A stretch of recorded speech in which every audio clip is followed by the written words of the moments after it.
pangalaga. 1 year siguro. Pero praise God, kasi po, ibinalik siya ng Lord, no? At naging way na lalo pa po answer prayer din po ako mga langga kapatid. At isa po siyang leader po ng OPG po mga langga kapatid, Sister Abby at si Sister Sharon. At hindi ko na ito patatagalin mga langga kapatid. Akin tinatawag ang ating preacher tonight, Sister Abby. Amen. Hello? Malinaw po ba? Hello po. Sis Abby. Ayun. So, glory to God po, no?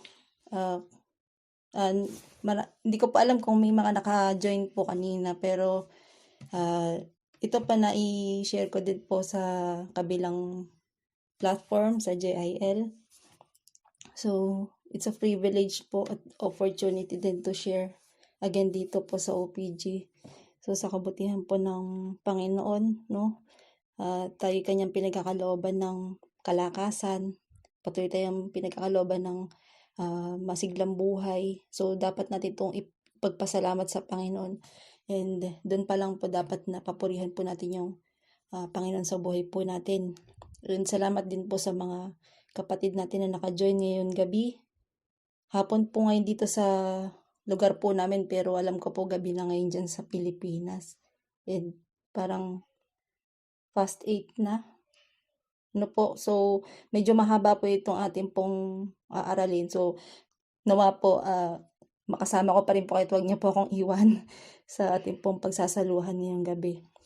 At yun nga po, yung title po na tinitle ko po dito po sa ating pong pag-aaralan ay Why Are We Serving God and What's in It for Me? Ano nga ba yung dahilan kung ba't tayo naglilingkod sa ating pong Diyos? And yung topic po na ito, katulad po na sinabi ko kanina po sa JL, 1 week ko po itong naging devotion. Ito pong verse na ito, o itong talinghaga na ito. So, it is my whole week devotion. Kalaki po ninyong intermittent fasting and pananalangin po. Salamat at inireveal ng Panginoon yung mensahe po na ating pong pagsasaluhan ngayong gabi. Dahil may kalaliman po ito, kaya nang po sa kahabagan po ng Panginoon, naway paunawa sa bawat isa sa atin yung kahulugan ng talinghaga na ito. At nawa, hindi lang man natin ito mapakinggan, kundi may apply din po natin to sa ating pong buhay bilang mga lingkod po ng Panginoon. Ito po yung sabi po sa talata. Kung meron po tayong Bible, and eventually naka-flash na din po dito sa GC, Matthew 20 verse 16, sabi po, sapagkat marami ang nauuna na magiging huli at nahuhuli na mauuna. So, bago po lahat, let us pray po. So, Heavenly Father, we praise you sa oras na ito, Panginoon. Salamat po sa kabutihan mo na di nagbabago, Panginoon. Salamat sa patuloy na pagkakalob sa amin ng buhay. And as we gather here today, Panginoon, nawa mangusap ka po sa aming pong kalagitnaan. Nawa maging ilaw at liwanag ang aming buhay sa mga bawat salita na ipahayag mo sa amin sa araw na ito, sa gabi na ito. And nawa po ano man yung gawa at pagkilos ng kaaway, huwag mo po hayaan na makakilos sa oras na ito. Maging sa aming pong cellphone, sa aming pong signal, in the mighty name of Jesus. Lord, ikaw na po ang siyang manguna sa lahat ng aking pong sasambitin. Yung katotohanan mo lamang po nawa ang aking maipahayag sa gabing ito. And anumang sambitin ng aking mga labi ay maging dalawang magkabilang talim, nawa Panginoon, nahihiwa sa aming mga puso upang may apply namin to sa buhay namin, sa paglakad namin sa magulong mundong ito. Sa iyo ang kapurihan, Panginoon. Sa iyo ang karunungan, sa iyo ang kapurihan, Panginoon. In the mighty name of Jesus. Amen and amen. And good evening po mga kapatid. As we start po, let us read. Samahan niyo po akong basahin ang Mateo 20 verse 1 to 16. Ito po ay tungkol sa talinghaga tungkol sa mga manggagawa sa ubasan. Sabi po, ang kaharian ng langit ay may tutulad sa isang taong lumabas na maagang-maaga upang kumuha ng manggagawa para sa kanyang ubasan. Na magkasundo sila sa upa na isang salaping pilak po denaryo sa ibang translation sa maghapon, ang mga manggagawa ay pinapunta niya sa kanyang ubasan. Lumabas siyang muli ng mag-aalas 9 ng umaga at nakakita siya ng iba pang tatayo-tayo lang sa palengke. Sinabi niya sa kanila, pumunta rin kayo at magtrabaho sa aking ubasan at bibigyan ko kayo ng karampatang upa. At pumunta nga sila, lumabas naman siya ng mag-aalas 12 ng tanghali at na mag-aalas 3 ng hapon ay gayon din ang kanyang ginawa. Na mag-aalas 5 na ng hapon siya lumabas muli at nakakita pa ng ibang wala ring ginagawa. Sinabi niya sa kanila, bakit tatayo-tayo lang kayo dito sa buong maghapon? Sagot nila, wala po kasi magbigay sa amin ng trabaho. Kaya sinabi niya sa kanila, kung gayon, pumunta rin kayo sa aking ubasan. At nang gumagabi na, sinabi ng may-ari sa kanyang katiwala, tawagin mo ang mga manggagawa at bayaran mo sila magmula sa huli hanggang sa unang nagtatrabaho. Ang mga nagsimula na mag-aalas 5 ng hapon ay tumanggap ng tig-iisang salaping pilak. Nang lumapit ang mga nauna, inakala nilang tatanggap sila ng higit doon, ngunit ang bawat isa ay binayaran din ng tag-iisang salaping pilak. Na magagayoy, nagreklamo sila sa may-ari ng ubasan. Sinabi nila, 1 oras lang nagtrabaho ang mga ito, na mga huling dumating, samantalang kami maghapong nagtrabaho at nagtiis sa nakapapasong init ng araw. Bakit pinagpare-pareho mo ang aming upa? Sumagot ang may-ari, kaibigan, hindi kita dinadaya, hindi ba't pumayag ka sa isang salaping pilak? Kunin mo ang para sa iyo at umalis ka na. Ano sa iyo kung ibig kong bayaran ang nahuli ng tulad na ibinayad sa iyo? Wala ba akong karapatang gawin sa ari-arian ko ang aking maibigan? Kayo ba'y iniinggit dahil ako'y nagmagandang loob sa iba? Ang sinabi ni Jesus, ang nahuhuli ay mauna at ang nauuna ay mahuhuli. Kung mababalikan po natin mga kapatid, ang Panginoon po ay nangangaral at nung siya po ay nagmi-ministry dito po sa lupa, madalas po siyang gumamit ng mga talinghaga upang maging example, upang madaling maunawaan ng mga tagapakinig yung kanyang nais sabihin. At kung minsan po, yung talinghaga, pinapaliwanag din naman niya. And sometimes din po, yung talinghaga, hindi din niya ito pinapaliwanag. Gumagamit din ang Panginoon ng talinghaga ayon sa konteksto kung bakit niya ito nasabi. And sa ating pong pag-aaral ng salita ng Diyos, napakahalaga po na maunawaan natin na isa sa mga dahilan ay kung sino ba yung tagapakinig noong time na yon. At sa mga talinghaga din po, napakahalaga na para maunawaan natin ito, dapat na alamin natin, suriin natin ano ba yung dahilan kung bakit niya ito nasabi o naibahagi. And kung babalikan po natin yung sinabi po ng Panginoon sa Matthew chapter 20 verse 16, sabi po, ang nahuhuli ay mauuna at ang nauuna ay mahuhuli.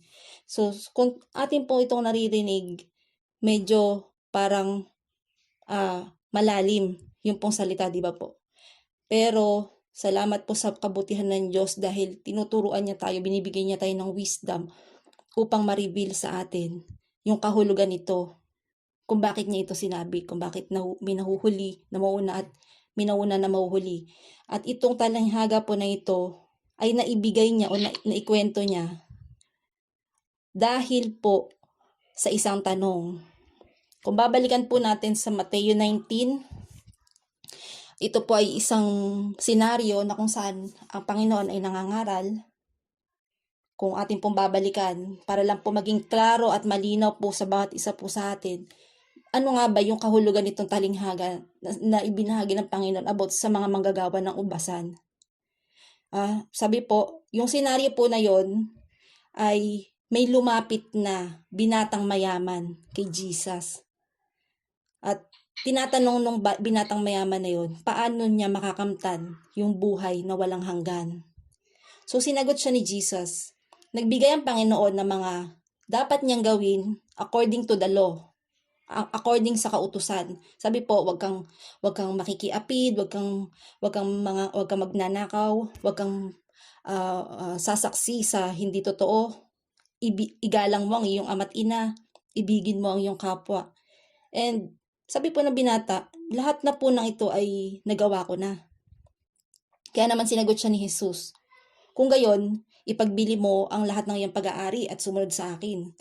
At dahil nga sa sobrang yaman daw nitong binata na ito, sinasabi, itong binata ay malungkot na umuwi dahil hindi niya kayang i-let go yung kayamanan niya. Kaya yung sabi ng Panginoon sa verse 21, sabi niya, verse 23, sabi ng Panginoon sa kanyang mga alagad, dahil umalis yung binata, dahil ito'y nalungkot, dahil sobrang yaman niya, hindi niya kayang i-let go yung kanyang kayamanan.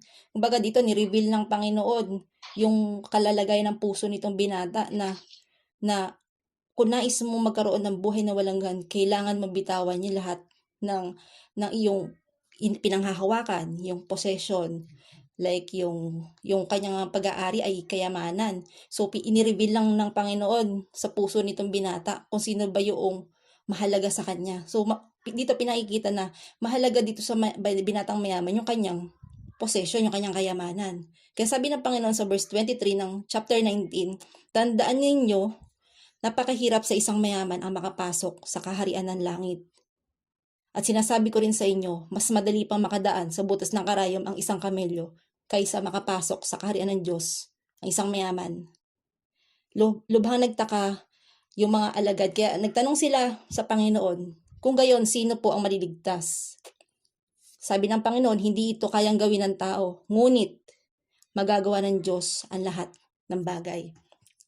Kung mapapansin po natin sa verse 25, nung nagtanong po yung mga alagad kung sino ba yung maliligtas, para bang ang naging dating sa kanila is napakahirap palang makamit yung eternal life, kasi kahit sundin mo pala yung law, hindi mo ito kaagad-agad makakamtan.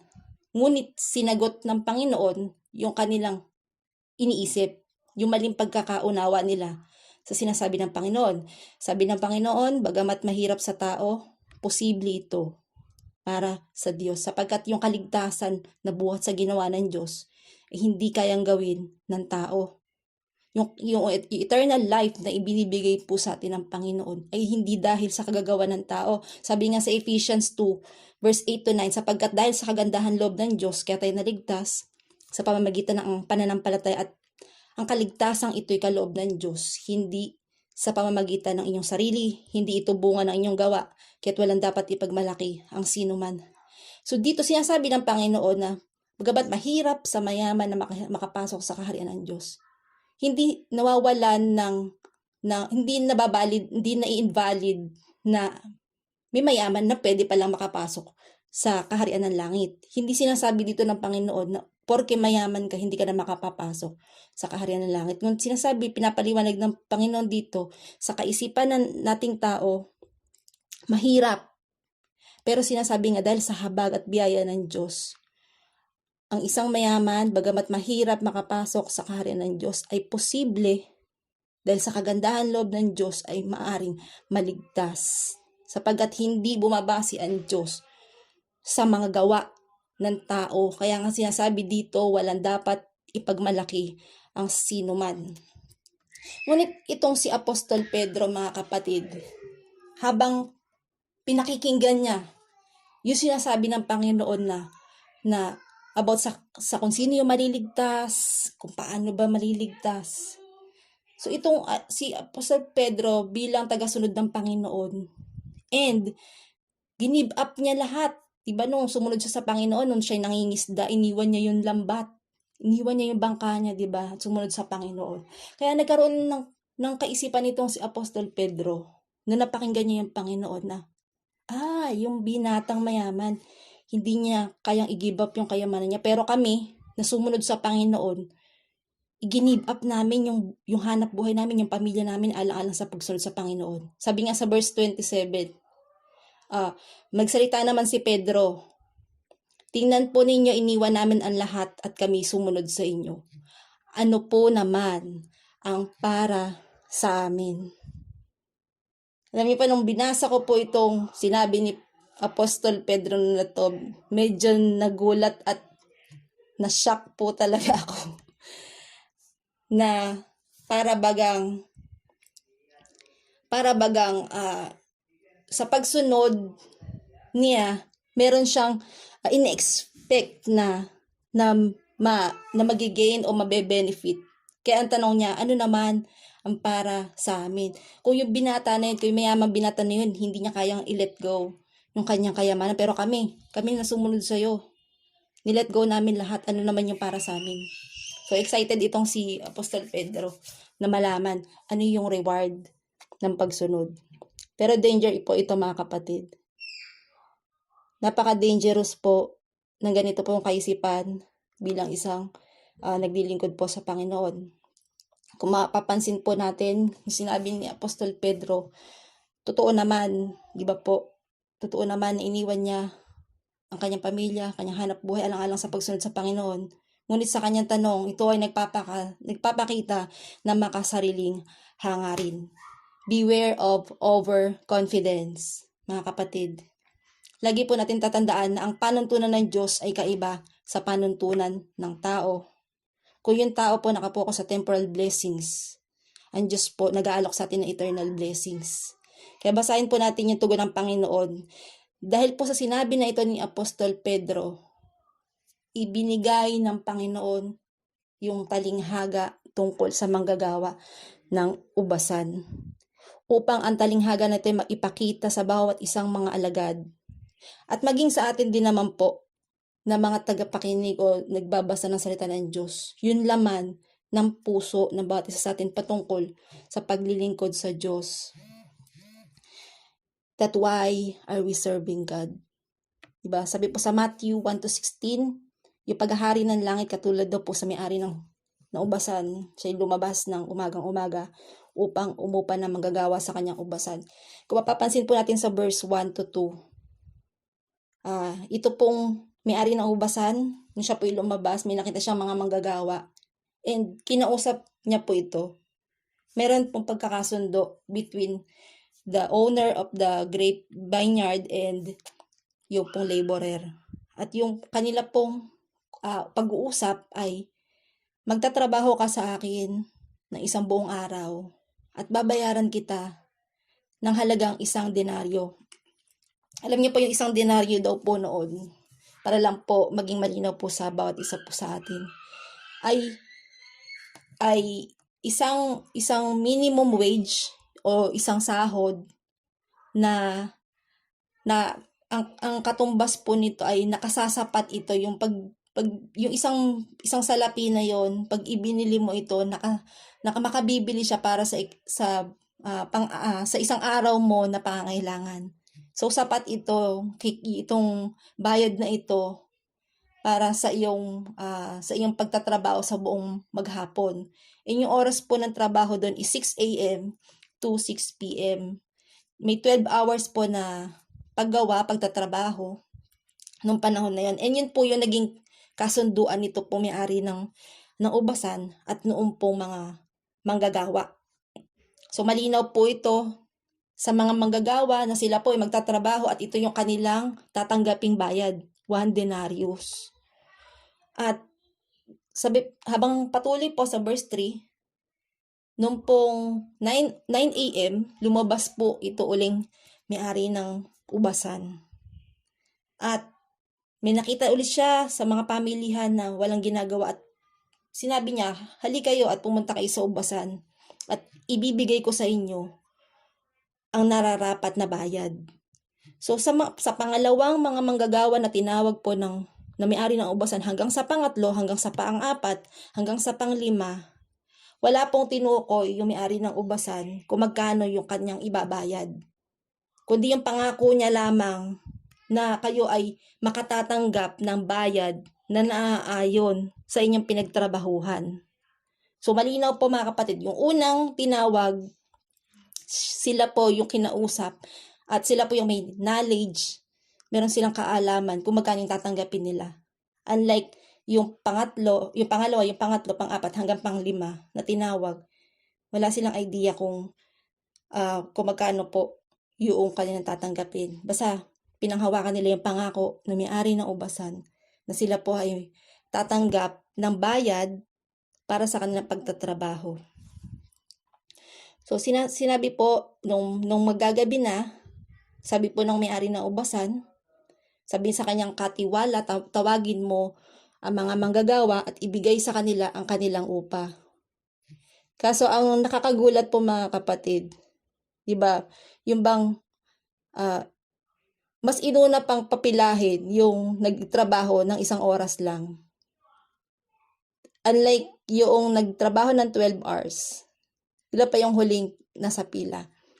So 'di ba unusual yun mga kapatid, 'di ba, na yung magtrabaho ng 1 oras yun pa yung pauunahin mo sa pila. So parang nangyari, least to greatest ang labanan. Parang ganun yun, magiging kaisipan ng mga pumila. So sabi nga, binigay yung upa sa una, nakatanggap yung nagtrabaho ng 1 oras ng 1 denaryo. So nung nakita ito nung mga nagtrabaho ng 12 oras, wow! Nagtrabaho sila ng 1 oras. Tumanggap sila ng 1 denaryo. Wow, baka kami dahil nagtrabaho kami ng 12 oras, baka 12 denaryo ang tatanggapin namin.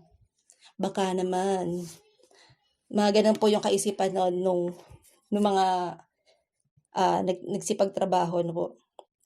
Sabi po, paglapit ng mga dumating na mag-11 oras, tumanggap ng 1 denaryo ang bawat isa. Yun po yung 1 oras lang po yung tinrabaho nila. At nang lumapit ang mga nauna, akala nila sila'y tatanggap ng higit.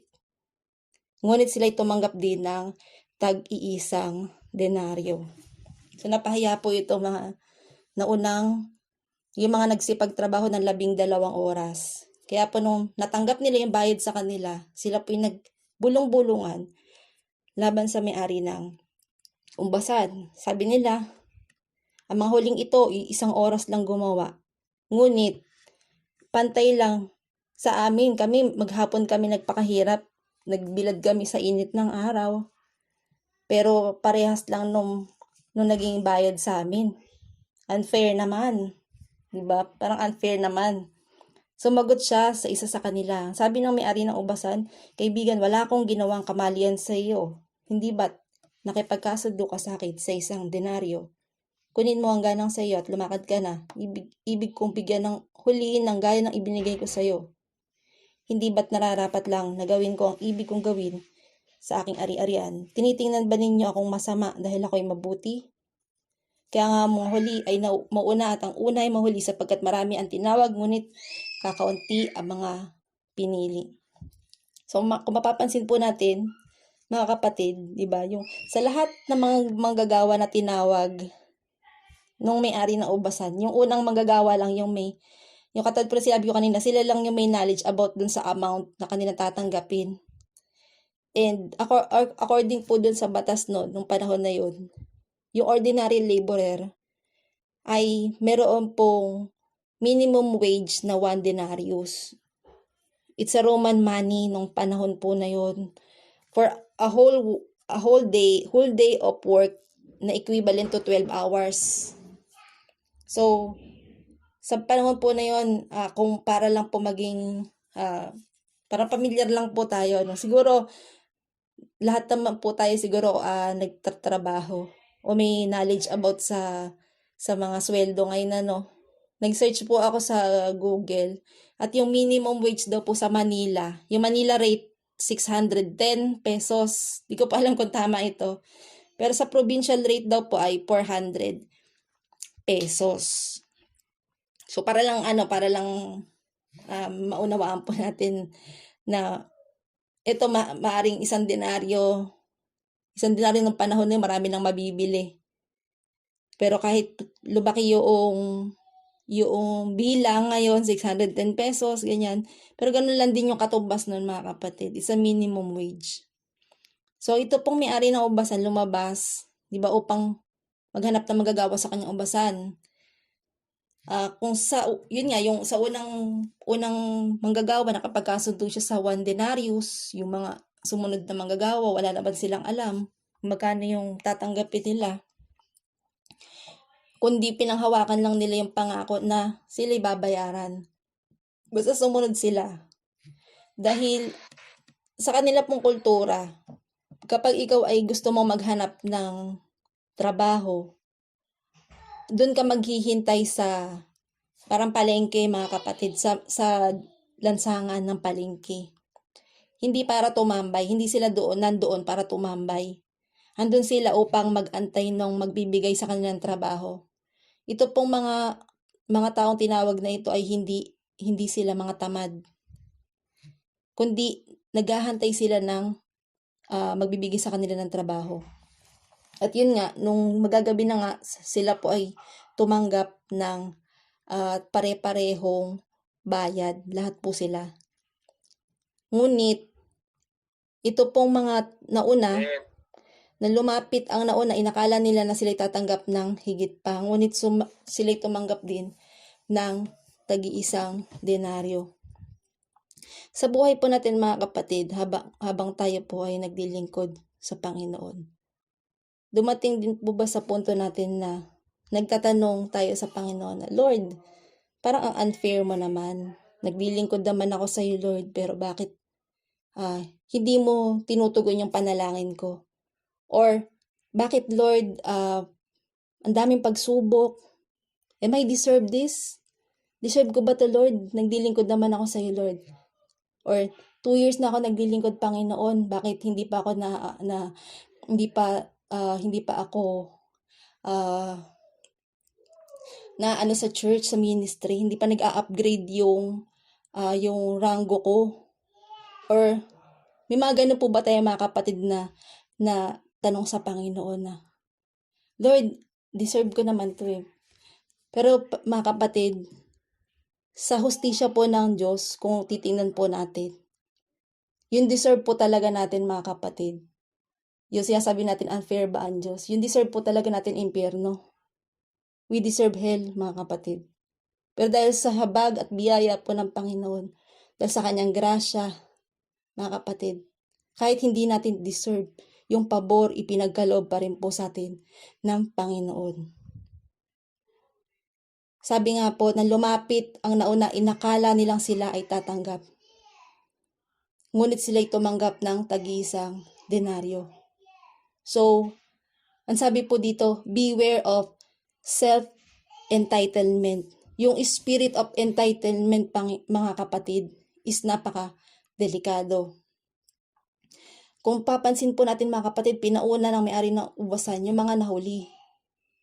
Yung mga nahuli na dumating at sila pa yung nakatanggap na nauna ng upa. Mula sa 1 oras, 3 oras, 6 na oras, 9 na oras, hanggang sa 12 oras ang itinrabaho. Mga kapatid. Tanong po natin, unfair po ba ang Diyos? So, sabi po, why are we serving God? Are we expecting gain? Nag-i-expect po ba tayo na kung ano yung makukuha natin sa Diyos? O nananalangin po ba tayo dahil nais nating utusan ng Diyos sa mga panalangin natin? Kung minsan may mga panalangin na para bang inuutusan ng Diyos. Pero we need to know na God is sovereign, is a sovereign God. At ang kanya pong pasya, mga kapatid, hindi nakabase sa ating pong mga gawa. Ito ay nakabase sa kanyang sariling kapasyahan, sa kanyang sariling karunungan. At yung talinghaga nga po mga kapatid, ay nagre-represent yung may-ari ng ubasan bilang ang Diyos Ama. At yung katiwala po ay ang ating Panginoong Jesus. At yung mga manggagawa po dito, sila po yung mga tagasunod ng Panginoon na tinawag para sa paglilingkod. Ang tanong, paano ka tutugon sa panawagan ng Diyos sa pagliligtas? Bakit ka ba naglilingkod sa Diyos? Ano ba yung inaasahan mo sa iyong paglilingkod sa Kanya? Ang talinghaga na ito, nagpapakita kung gaano mapagbigay ang Diyos at kung gaano siya kadakila. Kung maalala po natin sa buhay po ni Job, nung pong nandoon sa presence ng Panginoon, ito pong kaaway. At habang pinagmamalaki ng Diyos, ito pong si Job. Sabi po ni Yahweh, napansin mo ba ang lingkod kong si Job? Wala siyang katulad sa daigdig. Mabuti siyang tao, sumasamba siya sa akin at umiiwas sa masamang gawain. Sabi ni Yahweh. Ngunit ang sabi ni Satanas, sasambahin pa kaya kayo ni Job kung wala na siyang nakukuha mula sa iyo? Are we worshiping and serving God because of what we can gain? Sinasamba ba natin at pinagdilingkuran ba natin yung Diyos dahil meron tayong inaasahan na mahihita o may benefit na makukuha sa Diyos? Alam niyo po, yung talinghaga na ito ng Panginoon ay babala po sa bawat isa sa atin na huwag tayong magkaroon ng spirit of entitlement.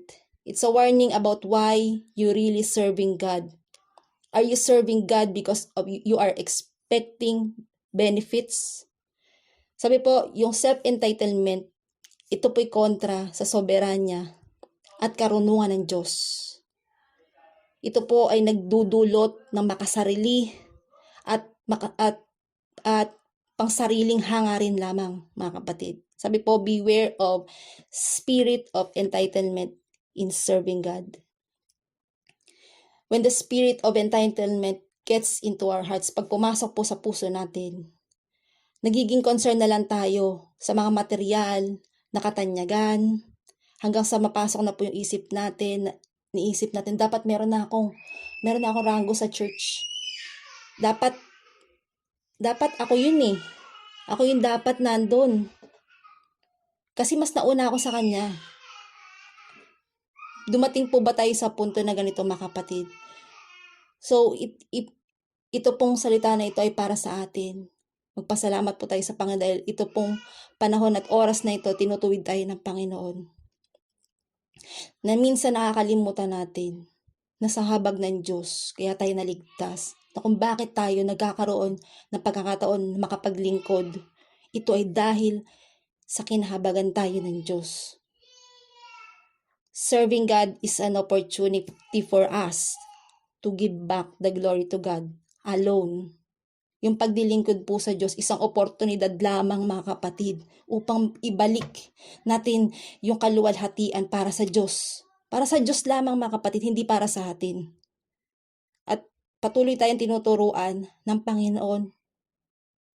Maging sa panahon ni Jesus, nung siya po'y nagtuturo, lagi niya itinuturo yung kababaan loob.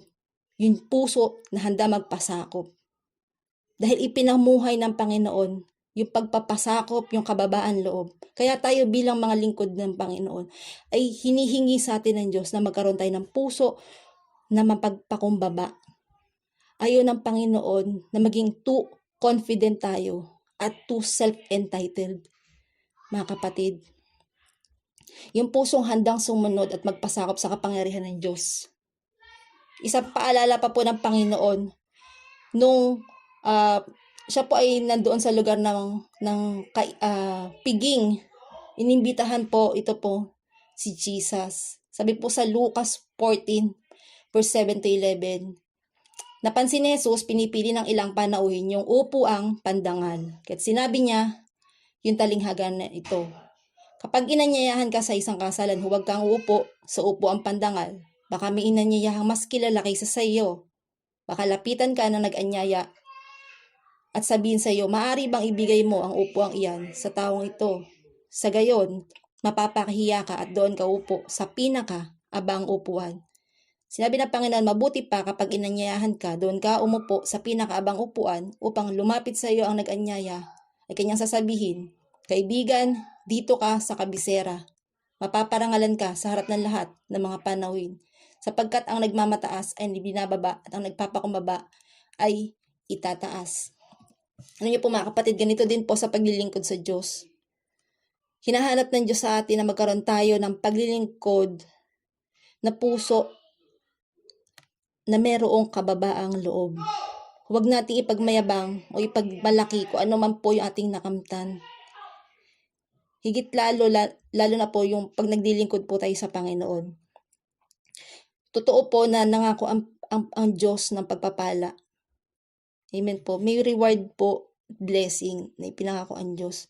Ngunit hindi dapat natin ituon yung ating pong isipan doon po sa blessing, kundi dapat po natin ituon ang ating isipan doon sa Diyos na mabuti.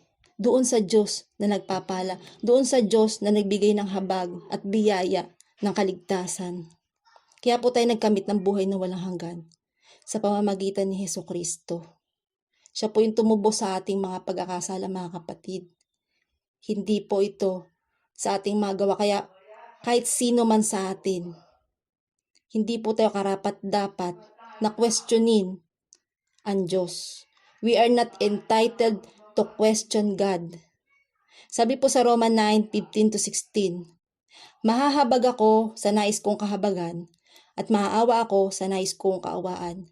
Maliwanag kong gayon na ang pasya ng Diyos ay nababatay sa kanyang habag, hindi sa kagustuhan o pagsisikap ng tao. Di ba po, kuminsan parang meron tayong makakilala na sa tingin natin hindi nila deserve na pagpalain. Para bang napaka-unfair naman ni Lord. Ako, naglilingkod ako sa Panginoon, pero yung kapitbahay ko na gumagawa ng mali, parang sila pa yung binibless. Parang wala silang problema. Pero, sabi po ng Panginoon, wala po tayong karapatan na i-question ang kapahintulutan na ginagawa ng Diyos sa buhay ng bawat isang tao. Ang sinasabi po ng Panginoon sa Matthew 5, verse 43-45, ibigin mo ang iyong kapwa at kahamuhian ng iyong kaaway. Ngunit, ito naman ang sinasabi ko. Sinasabi po ng Panginoon, ibigin ninyo ang inyong mga kaaway at ipanalangin ninyo ang mga umuusig sa inyo, upang kayo'y maging tunay na mga anak ng inyong Ama na nasa langit. So, kung sinasabi natin na tayo po ay mga tunay na mga anak ng Diyos, sinasabi po ng Panginoon na huwag mong kamuhian ang iyong kaaway, kundi ipanalangin. Sabi kung paano pinasisikat ang araw sa mabubuti, gayon din sa masasama, at nagpapaulan siya sa mga matuwid at sa mga hindi matuwid. Alam niyo po mga kapatid, ang habag po ng Diyos ay hindi lamang po nakadepende lang sa kung paano tayo mamumuhay. Hindi dahil sa mabait ka, hindi dahil sa sumusunod ka sa Panginoon, ikaw lang yung mahal. Sabi po, kahit sa masasama, kahit sa mabubuti, nagpapaulan ng Diyos, nagpapasikat ng araw ang Diyos. Kaya lahat po tayo mga kapatid ay mayroong pagkakataon na makatanggap ng habag at biyaya sa Panginoon. Dahil yun, deserve po natin mga kapatid. Sinasabi ko nga po, kung sa hustisya lang ng Diyos tayo babatay, yun deserve natin ay impyerno. Pero dahil sa kahabagan ng Diyos, dahil sa kanyang grace, sa kanyang biyaya, kahit hindi natin deserve na makatanggap nito, tayo po'y tumanggap. Jesus wants to teach us sa parable na ito to have a humble heart in serving God. A humble heart na handang sumunod at magpasakop, hindi nakabase yung habag ng Diyos dahil sa mga ginagawa mo o sa iyong gawa. Ang habag at hustisya ng Diyos ay nakabase sa kanyang sariling pananaw at pasya. Ang Diyos ay tunay na Diyos na mabuti at mapagbigay. Naalala ko nga po mga kapatid, kaya po nai-add ko dito yung about sa panahon ni Jonah. Si Jonas, nung pong inutusan siya ng Diyos na magtungo sa Ninive upang magsisipo yung mga tao doon. Sabi po ng Panginoon sa kanya, Jonah, magtungo ka sa Ninive kasi in 40 days, gugunaanin ko yon, lilipulin ko yung mga tao doon pag hindi sila nagbago. Kasi yung mga tao doon, namumuhay sila ng hindi in moral values, wala silang idea about sa moral values mga kapatid. Wala silang idea about sa tamang relasyon sa Diyos. Namumuhay sila ng hindi naaayon sa kagustuhan ng Diyos. Kaya ito pong si Jonah, pinadala ng Diyos doon sa Ninive. Ngunit ito pong si Jonah, dahil sa self-entitlement, imbis na magpunta sa north, siya po'y nagpunta ng south. Amen po ba mga kapatid? Sabi po, pero dahil po sa kagustuhan ng Diyos na talaga maligtas yung mga taga Ninive. Di ba kahit na tumakas itong si Jonah, gumawa pa rin ng Diyos ng paraan para dalhin siya doon sa Ninive. So walang takas itong si Jonah. And sabi ni Jonah, ba't di mo nalang puksain yun, mga kaaway namin yan? Ba't padadala mo pa ako doon? Puksain mo na lang. Tatakas na lang ako. Hayaan mo silang mapuksa. Ganun po yung kaisipan ni Jonah noon time na yun. Pero dahil nga po, yun nga po, God is sovereign, is a sovereign God. So siya po ang gumawa ng parang yung kanyang panukala ay siyang maganap. At yun nga po, dahil po nakinig yung hari doon at yung mga tao doon sa paalala na ipinadala ng Diyos dito kay Jonah. Nakita po ng Diyos, sabi po, Jonas 3:10, nakita ng Diyos yung kanilang ginawa, kung paano nila tinalikuran kanilang masamang pamumuhay. Nagbago yung isip ng Diyos, hindi na nilipol yung mga taga Ninive, gaya ng kanyang sinabi. Alam niyo po, dahil sa kahabagan ng Diyos dun sa mga tao doon, hindi na sila pinuksa. Pero itong si Jonah, nagtampo pa rin.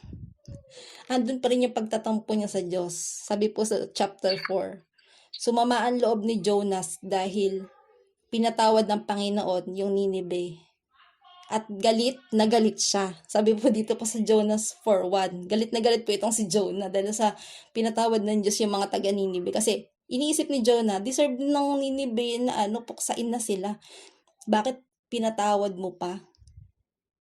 Sinabi niya sa Panginoon nang siya'y manalangin, O Panginoon, talagang hindi ako nagkamali nang sabihin ko noon na sa aming lugar nakaawan mo ang taga Ninive. Kung kaawaan mo ang Ninive, kung nagsisisi sila dahil alam ko na mahabagin kang Diyos at mapagmalasakit. Kilala ni Jonah yung Diyos na siya'y mahabagin at mapagmalasakit at mapagmahal at hindi madaling magalit at handang magbago ang isip at hindi magpadala ng parusa. Ito daw po yung dahilan niya kung ba't siya tumakas papuntang Tarshish. Sabi pa ni Jonah, kaya Panginoon, kunin mo na lang ako dahil mas mabuti pang mamatay ako kaysa mabuhay. Grabe yung nararamdaman nitong si Jonah na po. Gusto na niyang kunin siya ni Lord. Dahil dun sa kanyang nararamdaman na parang hindi deserve nung mga taga Ninive na patawarin. Pero ito po ang tugon ng Panginoon. May karapatan ka bang magalit sa ginawa ko sa Ninive? Lumabas si Jonah sa lungsod at umupo sa gawing silangan nito. Gumawa siya ng masisilungan at sumilong doon habang hinihintay kung ano mangyayari sa lungsod. So, in-expect pa rin itong si Jonah. Nalilipulin pa rin ng Diyos yung Ninive. Pero naiinitan pa rin si Jonah, kaya pinatubo ng Panginoon Diyos ang isang malagong halaman na lampas tao upang siya'y maliliman. At natuwa itong si Jonah. Pero kinabukasan, ipinakain ng Diyos sa uod ang halamang iyon at nalanta ito. Pagsikat ng araw, pinaihip ng Diyos ang mainit na hangin mula sa silangan. So kung imagine niyo po mga kapatid yung itong naranasan itong si Jonah. Yung bang upset ka na, naiinis ka na, naiinitan ka pa, pinaihip pa ng Diyos yung mainit na hangin, tapos nawalan pa ng masisilungan. So parang siguro sa pakiramdam nitong si Jonah, parang ano ba to? Pinarurusahan naman ako masyado ng Diyos. Sabi po, halos mahimatay si Jonas nang masikatan ng araw ang ulo niya. Nais niyang mamatay na lang, kaya sinabi niya, mas mabuti pang mamatay ako kaysa mabuhay. Tapos ang tanong po ng Diyos kay Jonah, may karapatan ka bang magalit dahil sa nangyari sa halaman? Ito pong si Jonah, sabi niya, oo, meron akong karapatan magalit, kaya mas mabuti pang mamatay na lang ako. Sinabi sa kanya ng Panginoon, nang hinayang ka nga sa halaman na tumubo lamang sa isang gabi, nalanta rin sa buong magdamag, kaya kahit hindi naman ikaw ang nagtanim o nagpatubo, ako pa kaya ang hindi manghinayang sa malaking lungsod ng Ninive na may 120,000 na tao at walang alam tungkol sa aking mga kautusan at marami ding mga hayop na nandoon. So, ito po pinapakita din ng story ni Jonah, mga kapatid, na ang Diyos po ay tunay na mahabagin. At bilang si Jonah po ay lingkod, katulad po natin, mga lingkod po ng Panginoon.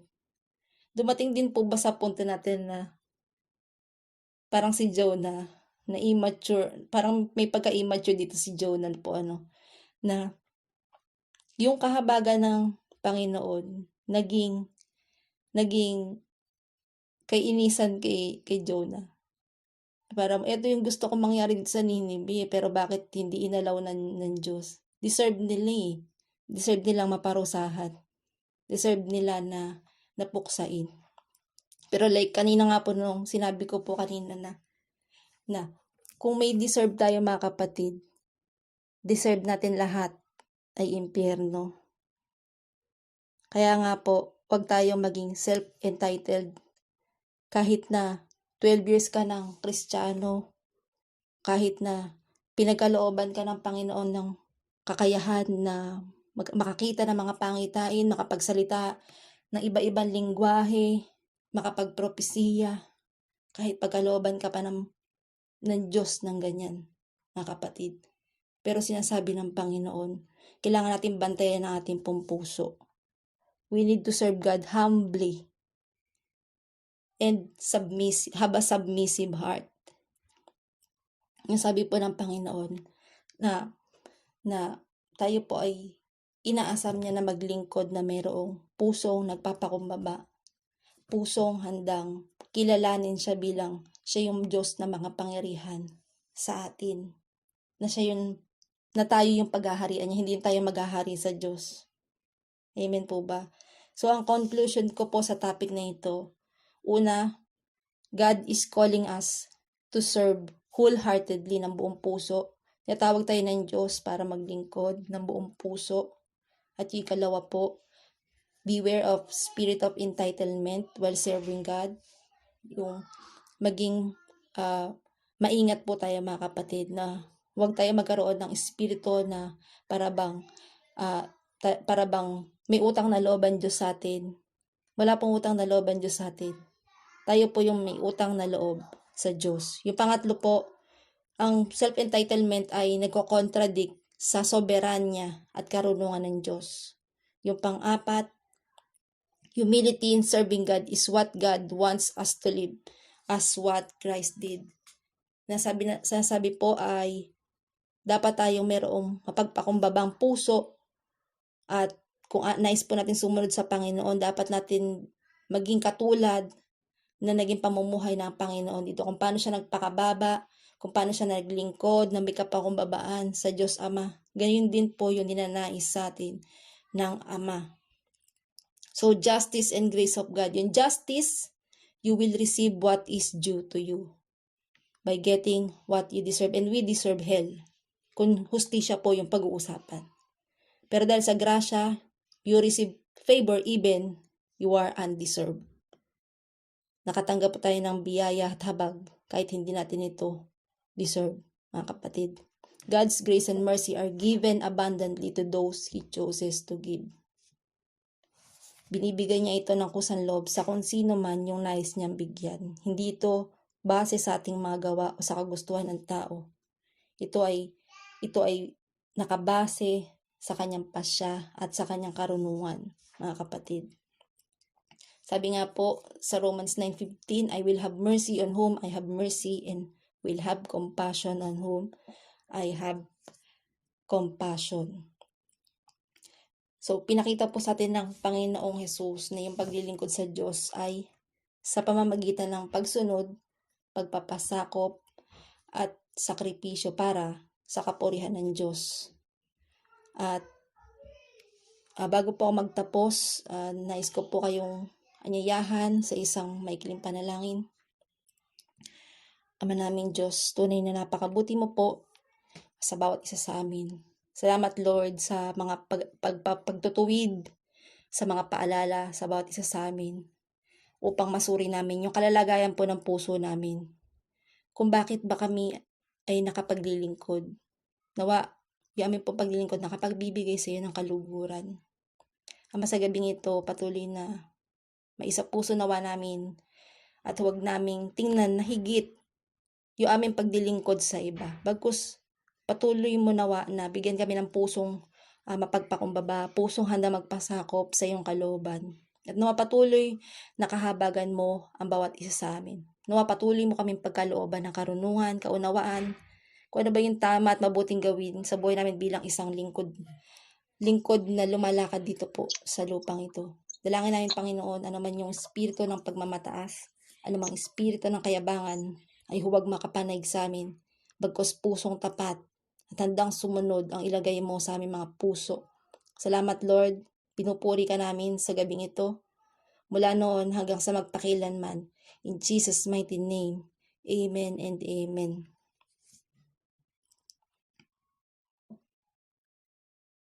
Amen. Salamat. Sister Abby, grabe ang revelasyon ng Lord. Mga langga, sino po tayo dito? I-ano ko to kay Jonah.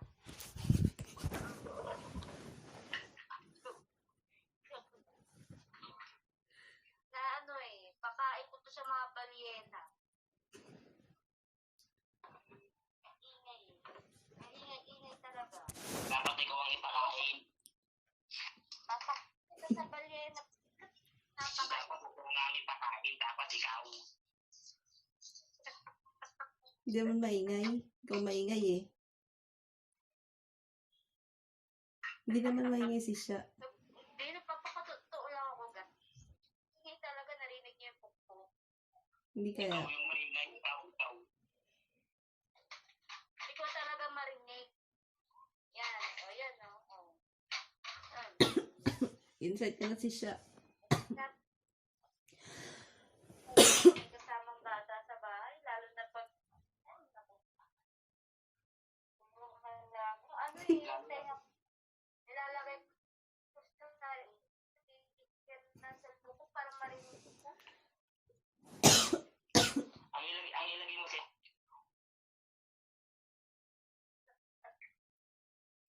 Ito. And praise God. Salamat sa buhay mo, Sis Abby. Ngayon ba yung pinaka-first na pag-share mo dito sa ngayon ako, baka pag Oo, sis. nag-insight ako, pwede ko naman kung andyan din.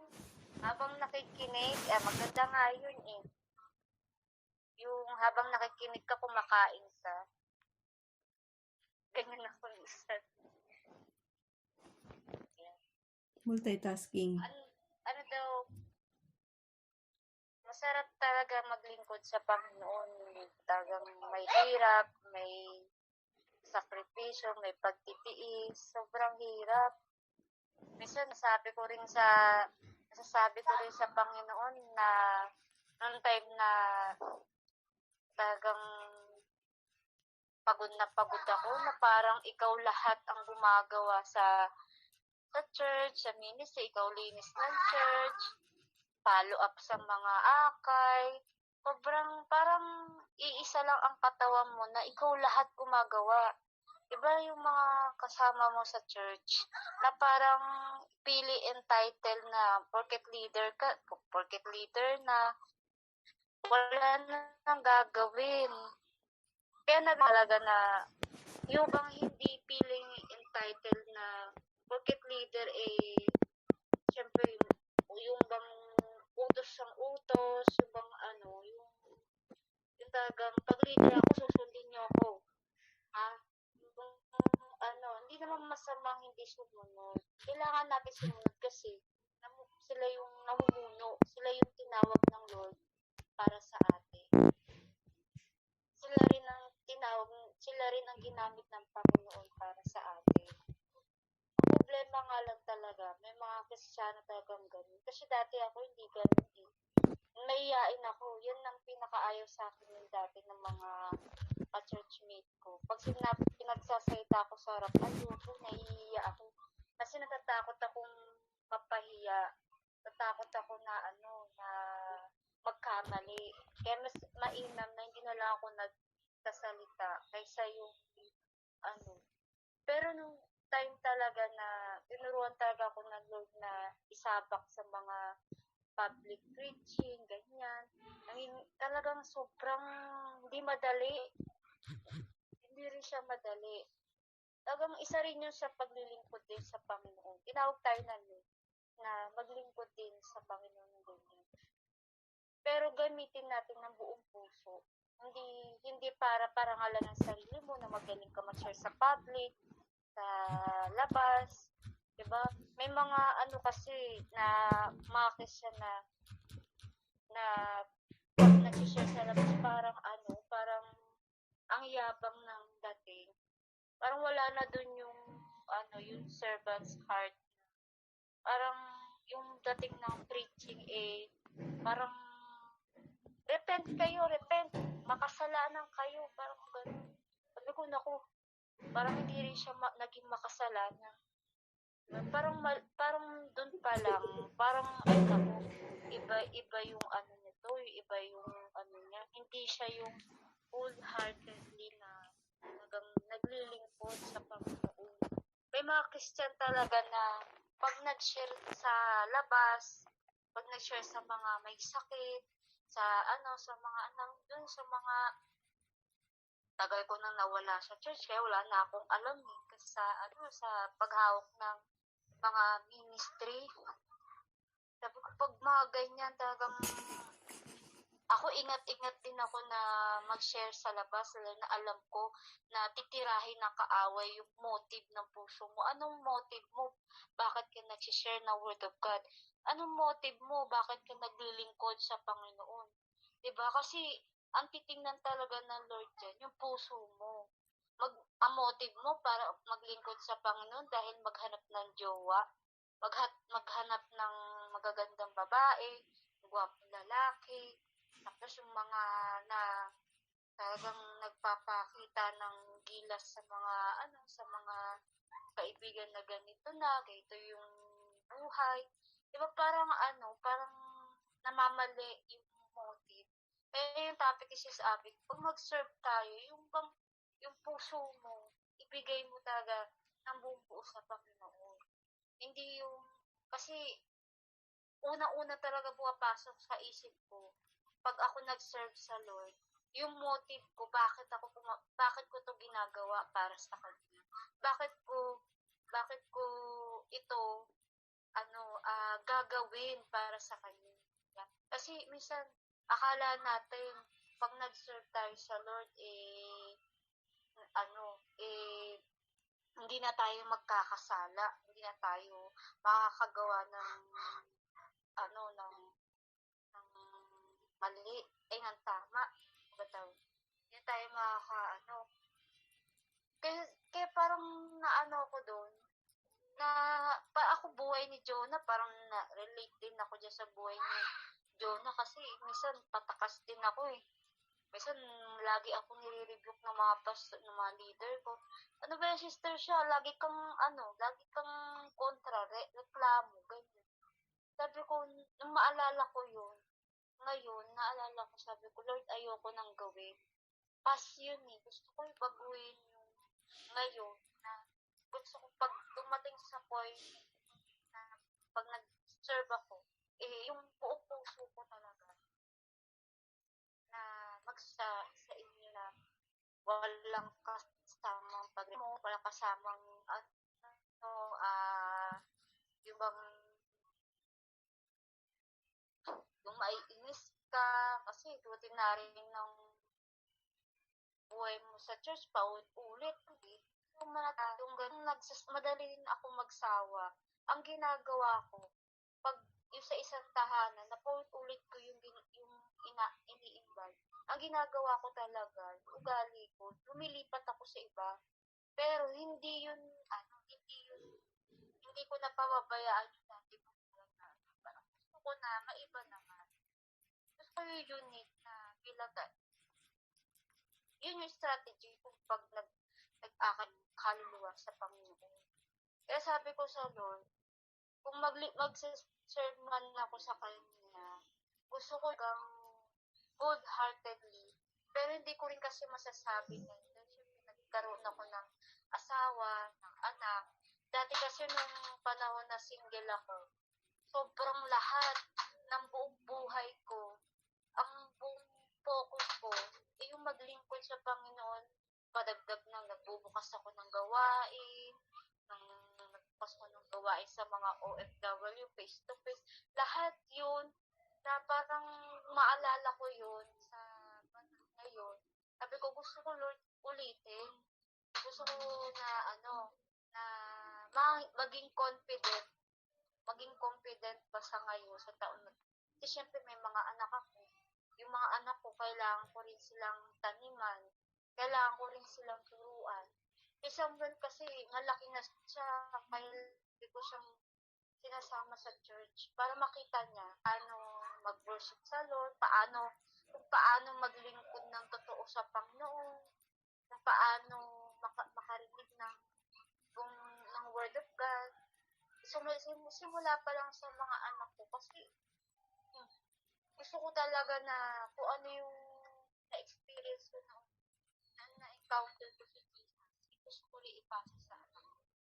Kaya ang dami kong plano na gusto kong ipagkaloob ng Panginoon kasi alam ko galing yung plano na yun ay para sa kingdom na. Kasi tayo mga Kristiyano, wala naman tayo ibang plano, di ba?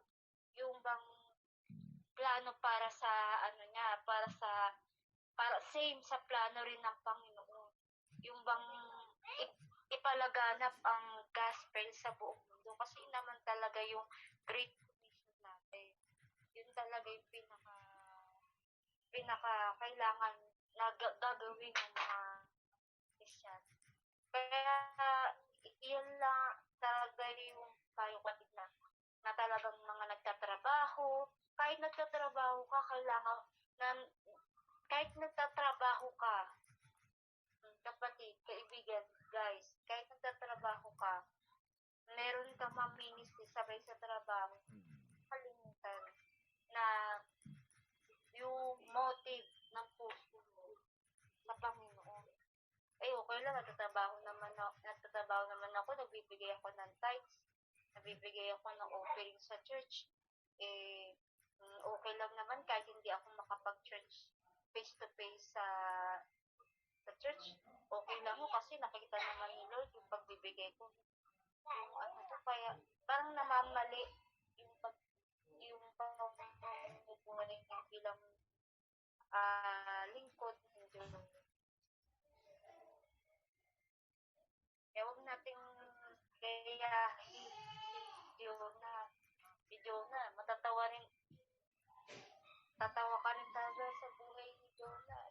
Pero, na-late talaga ako sa buhay. Kasi nasundan. Ngayon, ayoko nang ulitin. Kasi may mga anak na ako. At alam kong susundan nila yung yapak namin mag-asawa. Kasi ang plano ko talaga sa Lord. Sabi ko, Lord, pag lumaki itong mga anak ko, ay mag-focus sa mga bagay dito sa mundo ko, na talagang maglingkod sila sa pagkakas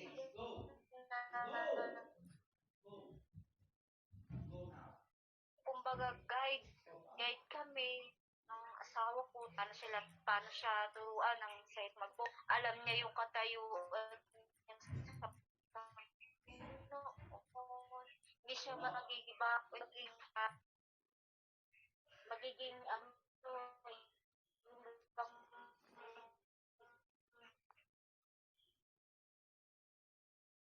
matuto. Kaya salamat.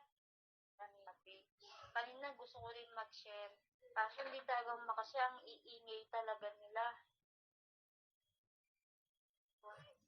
Ngayon, karating lang ng asawa ko. Punta siya sa biyenan ko sa Magim. Kaso wala tayong oras.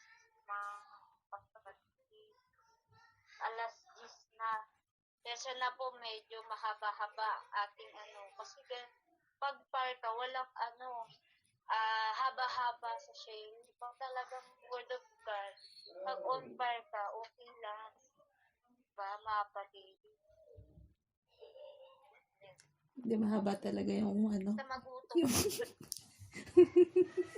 ang haba ng mga verse eh. Ang haba ng mga verse eh. Pasensya na kayo. Sis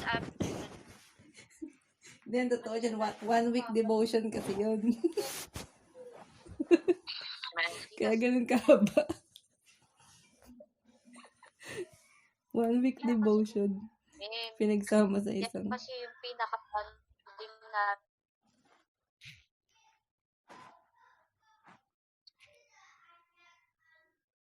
Wala. Nila kami minsan magbibiruan, nagbibiruan, pero seryoso kami na word of God, bigla na lang may papasok na magbibiruan.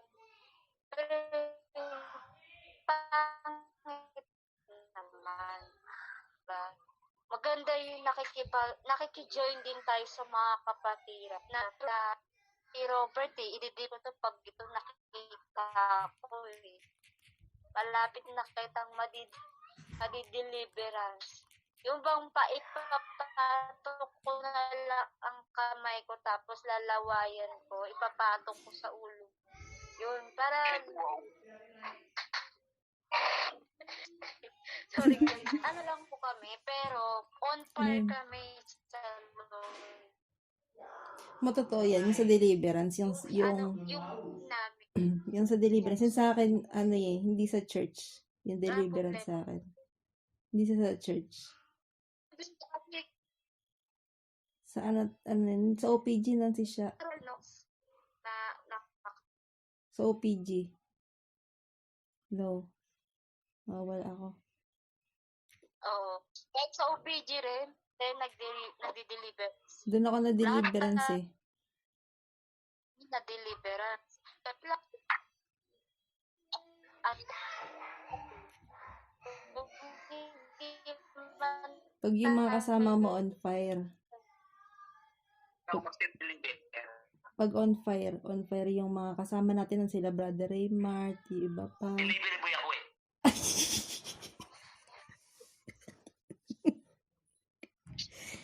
Iba yun bro, iba. Hello po. Iba po yun. Iba yun bro.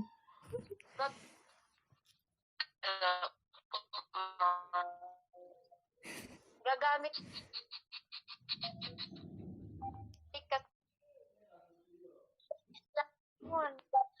Nahiya naman ako. Ako na rin. Ako na si Chan. Ate. Ikaw na kaya mag-worship din. Ay, si Nandiyo si Brother Alvin. Tayo lahat. sige. Sabayan natin. Si Alvin, ganda ng boses. Men. Ikaw parang Ano ko ka akong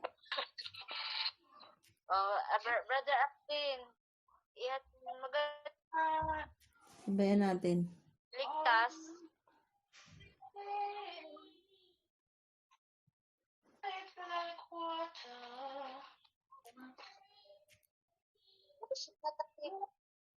Amen. Hindi mag-sing prayer, ako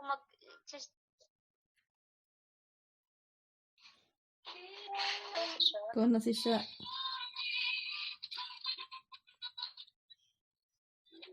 ano siya? Guys, pamute. Robert, magta ko na, Robert. Yung worship na ating hindi nakamute. Bro Alvin. Sige na, nag-fasting na ako ng 7 hours.